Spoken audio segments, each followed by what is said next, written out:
നിങ്ങളുടെ favourite shows ഇനി ഒരിക്കലും മിസ്സാവില്ല. ഇപ്പോൾ C5 കാണും നിങ്ങളുടെ ഫേവറേറ്റ് ഷോ തികച്ചും സൗജന്യമായി. എന്തെല്ലാം അഹങ്കാരങ്ങളും ധിക്കാരങ്ങളുമാ ഞാൻ കാണിച്ചത്. അഭിമാനമുള്ള ഒരു ഭർത്താവിനെ കൊണ്ട് അതൊക്കെ ക്ഷമിക്കാൻ പറ്റുമോ? സാറിന് ഈ ജന്മം ക്ഷമിക്കാൻ പറ്റുമെന്ന് എനിക്ക് തോന്നുന്നില്ല.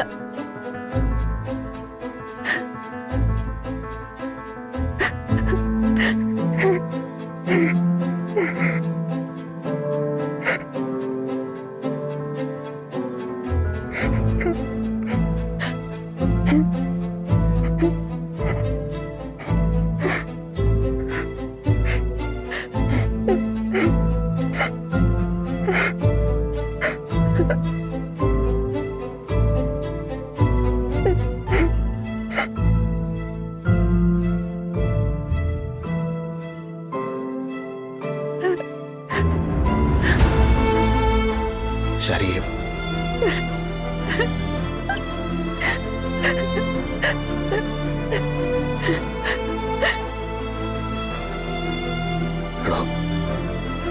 ഇയാള് പറയുന്ന പോലെ ഈ ജന്മം ക്ഷമിക്കാൻ പാടില്ലെന്ന് മനസ്സുകൊണ്ട് തീരുമാനിച്ചു കഴിഞ്ഞാൽ എന്നിട്ടും പറ്റുന്നില്ലടോ.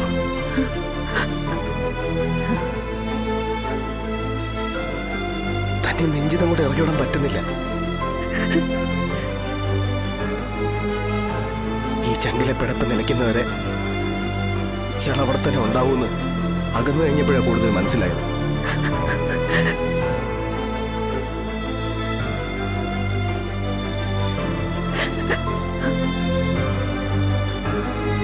എനിക്ക് തന്നെ വേണം.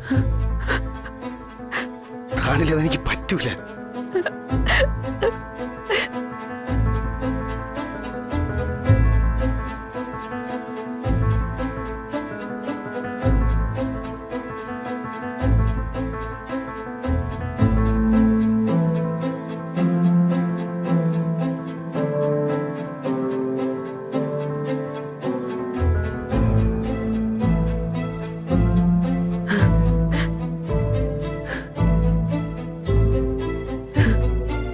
കണ്ടില്ലേ ശാരദേ, അത്രയ്ക്ക് കുഴപ്പക്കാരിയൊന്നും അല്ല എന്റെ മോള്.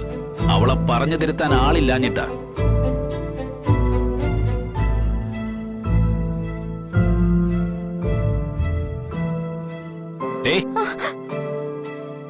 നിനക്കെന്തായാലും കുഴപ്പമുണ്ടോടി? എനിക്കെന്താ കുഴപ്പച്ചാ?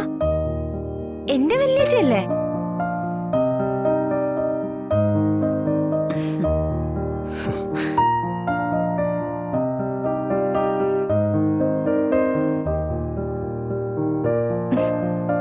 വല്യച്ചി, ഞാൻ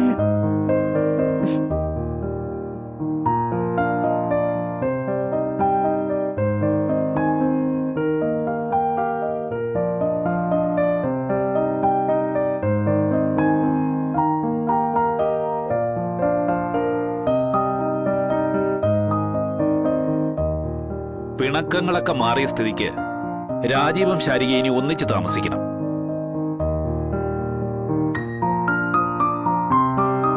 അല്ല, ഗോപാലേട്ട, താലി പൊട്ടിച്ച സ്ഥിതിക്ക് പൊട്ടിച്ച താലി വീണ്ടും കെട്ടണം.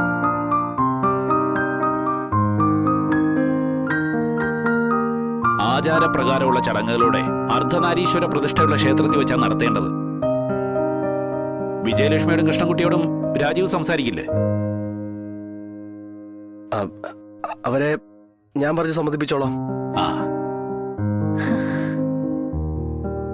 ഈ അർദ്ധനാരീശ്വര പ്രതിഷ്ഠയുള്ള ക്ഷേത്രം എന്ന് പറയുമ്പോ ഇവിടെ അടുത്തൊരു ക്ഷേത്രം ഉള്ളത് വിഷ്ണുമോൻ വാങ്ങിയ സ്റ്റാർ ഹോട്ടലിനടുത്താ. അപ്പൊ കൂടുതൽ സൗകര്യമായി. അതിരാവിലെ ദമ്പതികൾ ക്ഷേത്രത്തിൽ കുളിച്ചു തൊഴണമെന്നാ പറയുന്നത്. താമസ സൗകര്യം ഉണ്ടെങ്കിൽ എളുപ്പമായല്ലോ. അല്ല, അച്ഛനെല്ലാം നേരത്തെ പ്ലാൻ ചെയ്ത് വെച്ച പോലെ ഉണ്ടല്ലോ. അങ്ങനെ ആവണ്ടേ മോനെ ഒരു അച്ഛൻ. രോഹിത്തെ, ഇതേതാ ഈ ഗസ്റ്റ്? ഏജൻസി വഴിയുള്ള ബുക്കിംഗാ. ID പ്രൂഫ് ഇവിടെ വരുമ്പോ വാങ്ങിച്ചാ പോലെ. മതി, കുഴപ്പമില്ല. പിന്നെ വിഷ്ണുട്ട്, ആ വിഷ്ണുട്ട്, എല്ലാം ഓക്കെ അല്ലേ? എടോ, ഇയാളിത് എത്രാമത്തെ വട്ടം എന്നോട് ഈ ചോദിക്കുന്നേ? കേട്ടോ രോഹിത്തെ, അമ്മ അനിയത്തിമാരൊക്കെ ഗസ്റ്റ് ആയിട്ട് വരുന്നത് കേട്ടപ്പോ മുതല് സന്തോഷം കൊണ്ട് മതി മറന്ന അവസ്ഥയിലാണ് കക്ഷി. റൂമുകളൊക്കെ റെഡിയാണോന്ന് പലതവണ മെയ്ഡിനെ കൊണ്ട് ചെക്ക് ചെയ്യിപ്പിച്ചു. എന്നിട്ട് അതും പോരാഞ്ഞിട്ട് സ്വയം പോയിട്ട് അങ്ങോട്ട് ചെക്ക് ചെയ്തു. ബെഡ്ഷീറ്റും പില്ലോ കവറും ഫ്രഷ് ആണെന്ന് ഉറപ്പും വരുത്തി. അത് മാത്രല്ല, റൂം ഫ്രഷ്നർ, ബാത്റൂമിലെ ടവല്, പേസ്റ്റ് എല്ലാം മാറ്റി. എന്നിട്ട് സ്റ്റാഫിന് വരെ സമാധാനം കൊടുക്കുന്നുണ്ടോ? അതുമില്ല. ഓ ശരിയാ വിഷ്ണുവേട്ടാ, അവരൊക്കെ വരുന്നു എന്ന് പറഞ്ഞപ്പോഴുള്ള സന്തോഷവും ആവേശവും ഒന്നും ഇതുവരെ അണഞ്ഞിട്ടില്ല.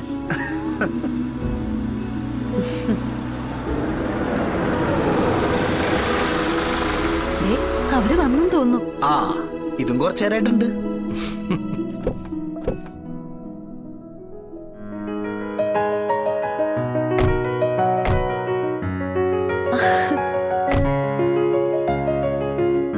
ആ,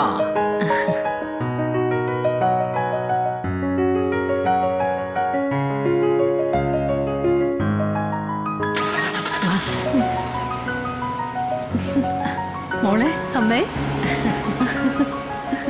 വാ മടി വാ അമ്മേ.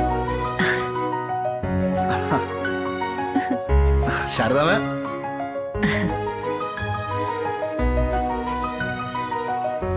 എനിക്കറിയായിരുന്നു അമ്മേ, എന്നെങ്കിലും ഇതുപോലൊരു ദിവസം വരുമായിരുന്നു.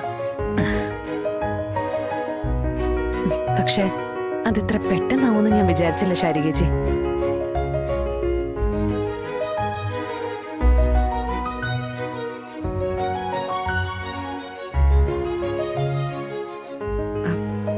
മോളെ,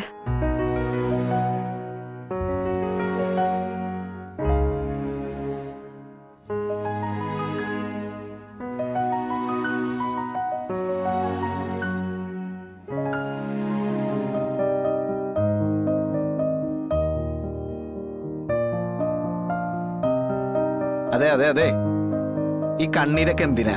എടോ, ചിരിക്കുകയും സന്തോഷിക്കുകയൊക്കെ ചെയ്യേണ്ട സമയമല്ലേ ഇത്? അല്ല, ഈ ശാലിനിയുടെ അച്ഛൻ വരില്ലേ ശാരദാമ്മ?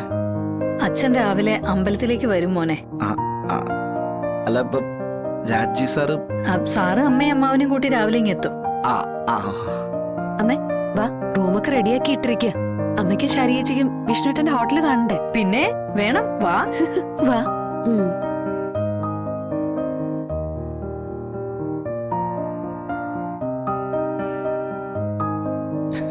ബ്രോ പറഞ്ഞ ശരിയാ ബ്രോ. ഉത്സാഹം കൊണ്ട് കണ്ണു കാണാൻ വയ്യാത്ത അവസ്ഥയല്ല ശാലിനി. ഈ ഹോട്ടൽ കാണാനെന്ന് പറഞ്ഞ് 4 പേരും പെട്ടെന്ന് കയറിപ്പോയത് എന്തിനാണെന്നറിയോ? അവർക്ക് ഒരുപാട് കഥ പറയാനുണ്ട്, ഒരു മഴ പെയ്ത് തോരാനുണ്ട്. ഇനിയിപ്പോ എത്ര അകലം പാലിച്ചാലും അവര് 4 പേരും ഒന്നാണ് രോഹിത്തെ. ഞാൻ അവിടെ നിന്ന് പോയിട്ട് വരാം. ശരി. ഡൗൺലോഡ് ചെയ്യൂ C5 ആപ്പ്. കാണൂ എല്ലാ എപ്പിസോഡുകളും സൗജന്യമായി.